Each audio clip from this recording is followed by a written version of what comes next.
છોકરાની ફી બાકી છે, બાટલા લાવવાના છે, આના પૈસા આપવાના છે, તમે આટલા મોડા કેમ આવ્યા? નક્કીની ખબર હોય છે કે માથી કેટલું દેવાનું છે, કોઈએ ગાયું દીધી છે, કોઈને માર્યું હોય છે, કોઈનું અપમાન કર્યું છે, પત્નીને ખબર જ નથી. પણ હું તો એમ કહું છું, પત્ની જેટલી પણ છે કે પતિ આવે એટલે પહેલાં એમ કહેવાનું આવો બેસો, પાણી આપવાનું, પછી પૂછવાનું તમને કોઈ માર્યા જ નથી ને?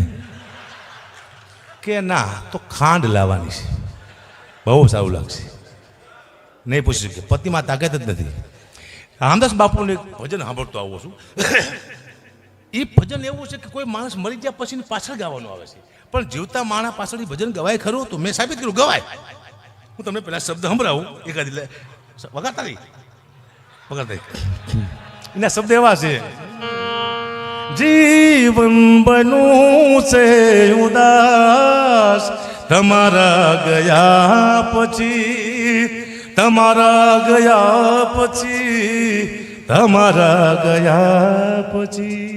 આ મરી ગયા પછી ગવાય છે, પણ જીવતા માણસ માટે ગાવું હોય તો કોની માટે ગવાય? કે જે માણસ પત્નીથી કંટાળી ગયો હોય, ઘરે આવી ગયો હોય, હારી પત્નીની વાત ન કરતો પણ કંટાળી ગયો હોય પત્નીથી, તો એના માટે આ ગાવું કેવી રીતે ગવાય?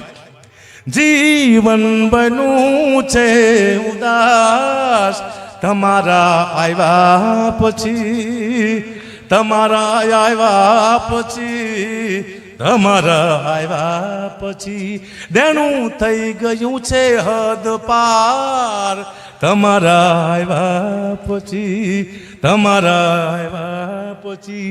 મગજ નથી કરતું હવે કામ તમારા આવ્યા. એવી બાજી ભટકારી બને કરી નાખી, એની માટે ગવાય. સારા માણસો માટે ન ગવાય. આ તો સમજા ને, દુઃખની વાત છે પણ કરવી પડશે મારે. સનસની ઘણા ટાઈમ થઈ ગયો. હા, સનસની કહું, તમે 1 લાખ રૂપિયાનું દાન કરજો, તમારો ટીવીમાં પેપરમાં ફોટો નહીં આવે, ન્યૂઝમાં સનસનીમાં કે આને દાન કર્યું, પણ તમે કોકને છરી મારીને લાખ રૂપિયા કોકની માહિતી લઈ લેજો, તરત તમારો ફોટો આવશે ટીવીમાં. શું કરવા? તમે ખરાબ કામ કર્યું. આ દુનિયામાં ખરાબની વેલ્યુ એટલે હારાની વેલ્યુ નથી. મેં જોયું બધી સવી જાય છે. અત્યારે હું અહીંયા સાહિત્ય કરું છું, મારો ટીવીમાં સનસનીમાં નાટકમાં ફોટો ને એવું ન આવે કે હકાબા ગઢવી સાહિત્યકાર છે, પણ અહીંયા અત્યારે હું ગાડીઓ બોલવા માંડું જીમ ફાવે અને તમે મંડો મને મારવા, લોહી જાણ કરી નાખો તો એ હવારમાં પાછું આવે ટીવીમાં સનસનીમાં. પણ કેમ આવે ખબર છે? સનસની જુઓ, કાળો કાળો ચહેરો જુઓ.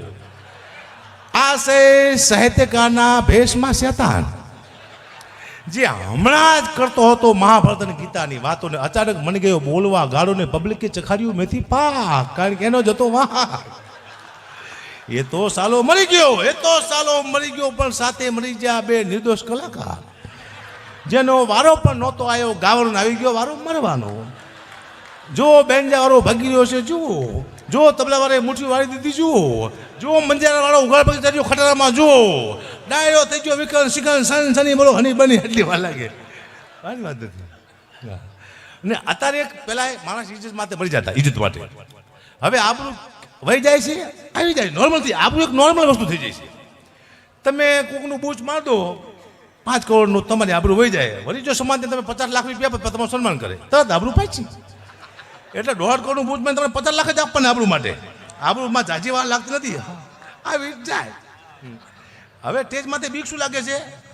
કોઈ સમાજનું બોલી શકે, કોઈ મારો કોઈ કલાકારનું કોઈ પણ ઈરાદે એવો ન હોય, કોઈ માણસને દુઃખ લાગે એવું એક મનોરંજન માટે, અથવા ગીત પણ ગાતો હોય, ભજન ગાતા હોય, એના શબ્દો કવિઓએ લખ્યા હોય, અમને ખબર ન હોતી હતી કે આ શું કહેવા માગે છે, કવિને જ ખબર હોય, પણ લોકો દુઃખ લગાડે છે. હવે સમાજ તો નહીં બોલે કે, પણ હું એમ કહીશ કે તો ચક્કો એક હતી ચકી, ચકો લાયા ચોકાદાનો, ચકો લાયો મગનો, તોય મારે માફી માંગવી પડશે કે ચકો અમારું પ્રિય પક્ષી છે, હકબા માફી માંગો. એટલે હું કહીશ કે તું ચકો, હું હકો, ચકા બકા માફી માગું છું, ભલે માફ કરો ચકા કુમાર. આ દુનિયા બધું કરાવશે. હા, બરોબર ઓછા આવે ને ભૂલ કાઢવા જાજામાં દીકરા ડર લાગ્યા રાખે. પણ ઘણા ટાઈમથી શાંતિ સાહેબ, 2 થાકી ગયા છે, માફી મગવાળા ને માફી માગવાળા. તો જોયું, 2 થાકી ગયા, કંટાળ્યા 2. ખોટો ધંધો પકડ્યો છે. કલાકાર અહીંયા પહોંચતા કલાકારને પછી સ્વસ્થ થાય સાહેબ. બહુ ભોગ આપીને અહીંયા સુધી પહોંચે છે. અને ચાલો એક ડફોડ માણસ 1 સેકન્ડમાં અમને નીચે પાડી દે, કેવી જ મેન પડશે? 1 સેકન્ડમાં કેમ પાડી દે અમને? એને જોવું જોઈએ કે તમે કલાકાર જે નીચે પડવાની કોશિશ કરો, તારી એની પત્ની, એનું બાળક, એની બેન, એનો ભાઈ, એના બાપ તમે ઘણા બધા લોકો નીચે પાડો છો, એની હાય લાગી જાય તમને. તમારે ખાવા ધાન કે પહેરવા લુગડું રહેશે નહીં. સારા નાલાયકો, ચોખ્ખી વાત છે. ટ્રાય કરજો, તમને હાય લાગી જાય. હા, શું માફી મગાઈને કામ છે? એને બોલવા દો. સમાજને ઘણું બધું એને કહેવું છે, પણ ડરમાં નથી કહેતો. સાચું કહેવું છે સમાજને. સાચું કહેશું એટલે ખરાબ લાગશે. એક કલાકાર હતો, હું નામ નથી આપતો કીર્તિભાઈ, મેં એને સલાહ આપતો હતો હજી કે કોઈ દી કોઈને સલાહ ન આપતો ટેજ માથેથી, ને કે આ દુનિયા તારું અપમાન કરશે. હજી એને કહું છું, ત્યાંથી બોલ્યો હોત કે સાહેબ હું બધાને વિનંતી કરું છું કે તમારી બહેનો દીકરીને કહેજો ટૂંકા કપડાં ન પહેરે. તાઈક ભાઈ આવ્યો, હાલે તું તારા ઘરનું ધ્યાન રાખ, હકા પણ ગાલ જલ્દી. મેં તું ભાઈ ના પાડતો હતો ને કે સલાહ ન આમ તમારા બાપ. આપણે આપણા ઘરનું ધ્યાન રાખવાનું, દુનિયાનું ધ્યાન રાખવાની જરૂર છે જ નહીં. કોઈ સલાહ દેવી જ નહીં. એકવાર મેં સલાહ આપી હતી, પછી મેં આપી જ નથી. એકવાર સલાહ આપી હતી મેં, સાહેબ કોઈ દારૂ ન પીતા, દારૂ સારી વસ્તુ નથી. મને આવ્યો સવારમાં ફોન, ક્યાં તારા બાપનો પીસી કે. મેં તું પહેલાં ફૂલ થઈ જાઓ. અમારે શું લેવા દુઃખની વાત છે, દુઃખની. હા, હું પહેલાં ફેસબુક બહુ વાપરતો, મને શોખ. મારા વિડીયો મૂકીને મારી કમેન્ટ વાંચતો હોય તો મારા લાખ ચાહક હોય તો મારા 200 વિરોધી પણ હોય તો હારી ને ખરાબ 2 કમેન્ટ આવે. હું વાંચતો તેમાં આવે વાહ કાભા, એટલે હું ખુશ થઈ જાઉં. કોણ છે મૃદ માણસ? વાહ ચારણ, વાહ હાવજ, વાહ ગુડવી. ત્યાં નીચે આવે શું હાલી નીકળો છું હરામ ખોર. હું મોરો પડી જાઉં. આ કોને લખ્યું છે? અને એવા સાલા ફેક આઈડી વાળા છે, જડતા નથી. પણ મેં 2 તેને ગોતી લીધા તો એ મારા હગાવાલા નીકળ્યા. બોલો, મારા મામા દીકરો મને રોજ ગાય દે, મને ખબર નથી. એક રમી રમાય છે ઓનલાઈન, લાખો માણસો હારી ગયા. ઘણા લોકોએ આત્મહત્યા પણ કરી. એમાં ઘણા લોકોએ બાળકોએ આત્મહત્યા કરી. એ રમવાની હું ના પાડું છું, રમવા જેવું નથી. કારણ કે એમાં કોઈ જીતતું જ નથી. કોઈ નથી જીતતું. હું ખુદ નથી જીતો ને. મેં ટ્રાય કરી હતી, જીતતા જ નથી. પણ એડવર્ટાઈઝ બહુ હારી છે, તમે સાંભળજો. જાહેરાત કેવી છે? હું રમું છું સાહેબ, હું ભાડે રહું છું. પછી મેં મારા મકાન માલિકને શીખડાયું રમી રમતા. અત્યારે હું મારો મકાન માલિક 2 ભાડે રહીશ. રમી તો રમી છે સાહેબ, તમે નહીં માનો. મારા મામા દીકરો જ્યારે રમી રમતા શીખ્યો, બહુ ગરીબ હતો. એ અત્યારે ભિખારી થઈ ગયો છે સાહેબ. ગરીબમાંથી ભિખારી કરી નાખીને રમી કહેવાય, રમાય નહીં. હા, ઘણી વાર એવું બને છે, લોકો મને કે અકુબા અમારા ઘરે પગલાં પાડો ને. મેં કીધું કેમ? એ કે અમારા ઘરમાં બરકત આવે. મેં કીધું આ પગલાં મારા ઘરમાં 40 વર્ષથી પડે તો મારા ઘરમાં બરકત ન આવે? તમારા બાપ ટાયલ શું ન રહે સાહેબ? અને હું તમને આથી સલાહ આપતો પણ ચોક્કસ કહું છું, દુનિયામાં કોઈ એવો પગ બન્યો જ નથી જે તમારા ઘરમાં બરકત લાવી શકે. 4 જ પગ છે તમારા ઘરમાં જે બરકત લાવી શકે. તમારી દીકરીના પગ, તમારી બહેનના, તમારી પત્નીના, તમારી માના 4 જ પગ દુનિયામાં છે જે તમારા ઘરમાં બરકત લાવી શકે. બાકી દુનિયામાં કોઈ એવો પગ પેદા થયો જ નથી બરકત લાવી શકે. બીજા લાવે પગ તો તેના પગ ખોટી વાત છે. હું પાછું બોલી જઈએ તો રોચો વાગશે. કોઈ લાવતું જ નથી સાહેબ. પણ આ ગિરનારની ભૂમિ છે. મારા જીવનમાં આટલા વર્ષમાં પહેલી વાર કીર્તન શિવાયતમાં થયો અહીંયા, પહેલી વાર જીવનમાં. અને મોકો મળ્યો, પહેલી વાર આવ્યો, ટાઈમે આવ્યો. આવું સારું સ્ટેજ મળ્યું, આવા સારા બધા વ્યક્તિઓ મળ્યા. વખાણ તો કરવા પડે બધાને. બહુ મજા આવી. અને નકર આ સ્ટેજ મળવું અઘરું છે. આ સ્ટેજ નહીં, કોઈ પણ સ્ટેજ મળે એવું છે આ દુનિયામાં. પણ ટાઈમે આવ્યો એનો મને આનંદ છે. કારણ કે આવા સંતો મંતો અહીંયા બિરાજમાન. હું કહેતો હતો કીર્તન કે અહીંયા સંતો મંતો લાખો વર્ષની તપસ્યા કરે છે. તમે એમ ના માનતા કે સંતો મંતો તો મનુષ્યના અવતારમાં હોય. કોઈ સિંહના રૂપ લઈને બેઠા છે, કોઈ વાઘના રૂપ લઈને બેઠા છે. અહીંયાથી આપણો સારો શબ્દ નીકળી જાય, એના કાને અથડી જાય, સારું ભજન નીકળી જાય, એના કાને અથડી જાય તો આપણો બેડો પાર થઈ જાય. મને એટલી ખબર પડે આ શિવાયતમાં આવવાનું કારણ એ છે ને ઉતારા કરવાનું કારણ એ છે કે સંતો મંતોને સંતવાણી સંભળાવી, જ્યાં બેઠા હોય, જ્યાં ગુફામાં એના કાન સુધી જાય, પવિત્ર થાય. આપણા શબ્દ એના માટે ઉતારા કરવામાં આવે. એમાં ઘણા બધા ખર્ચા થાય છે. એમ ઉતારો થતો નથી થાય, ઉતારા વેકવા પડે પોતાના, તારે ઉતારા થાય. જે વાત કહેવાય દુઃખની વાત છે, પણ મારે કરવી પડશે. મને હમણાં એક ફોન મને કે ગુપા એક પ્રોગ્રામ કરવાનો છે, કેટલા પૈસા લઈશો? મેં તો 2.5 લાખ રૂપિયા. કે કુતરાના રોટલાનો પ્રોગ્રામ છે તો મેં તો 2.5 લાખ રૂપિયા આપજો. મને કે ગુપા તમને કુતરામાં ખબર ન પડતી શું? મેં તો કેમ? કુતરાના રોટલાનો પ્રોગ્રામ છે, શું 2.5 લાખ રૂપિયા? કે તો કંઈ બોલતા નહીં, 51,000 રૂપિયા આપજો ગુપા. એટલું કુતરાનું માન રાખો કે કાંઈ વાંધો નહીં, તું એકાવન તો કૂતરા તમે લઈ લીધા, હું કોઈ મૂકતો શું જ નહીં, કૂતરા તો કૂતરા. પછી 51 નક્કી કર્યા, હું જો સ્ટેજમાંથી બેઠો તો મારી સામે 2 કૂતરા બેઠેલા. તો એક કૂતરાએ બીજા કૂતરાને પૂછ્યું, તું આને ઓળખે છે લાંબા વારવાળાને?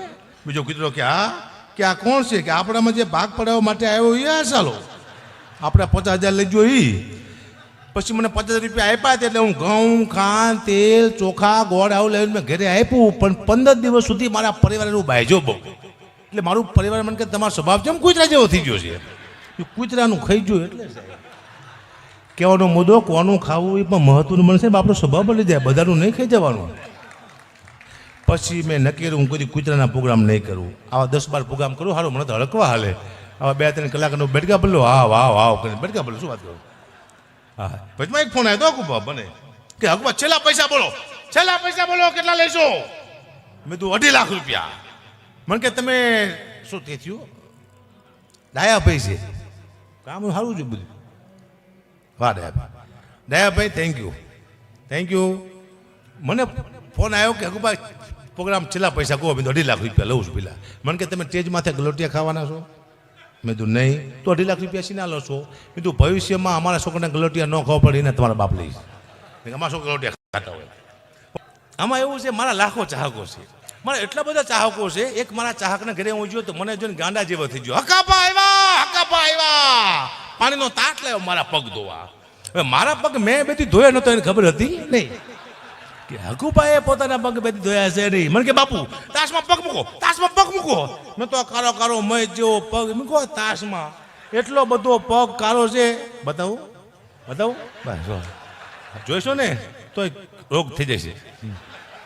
એટલો બધો પગ કારો છે. મૂકો મેં તાશમાં. મારા દીકરા એવો કહેશો પાણી થઈ ગયું કાતર નાગના ઝેર જેવું કારું મય. મેં તો હારો પીછે તો હમણાં મરી જવાનો. પણ એટલો બધો આશિક નતો. એને હારમાં કે ઝાડમાં પાણી નાખ્યું. બોલો હવામાં ઝાડ ભરી ગયું છે. પાણીનું પોઈઝન કરી નાખે એવા પગ છે, પણ ચાલે છે. આને કહેવાય કૃપા. કૃપા સિવાય ચાલતું નથી સાહેબ. વાહ.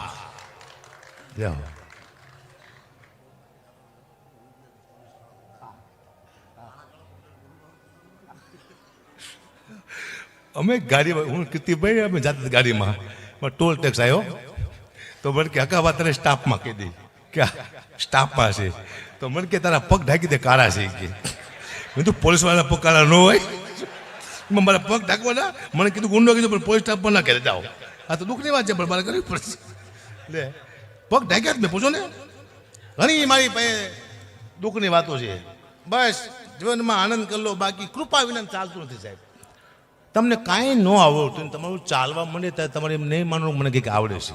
તમને કાંઈ ન આવડે, તમે આગળ વધવા માંડો તમારે એમ નહીં માનવાનું મને કંઈક આવડે છે. કોઈ શક્તિ તો છે જે તમને ધક્કો મારે છે.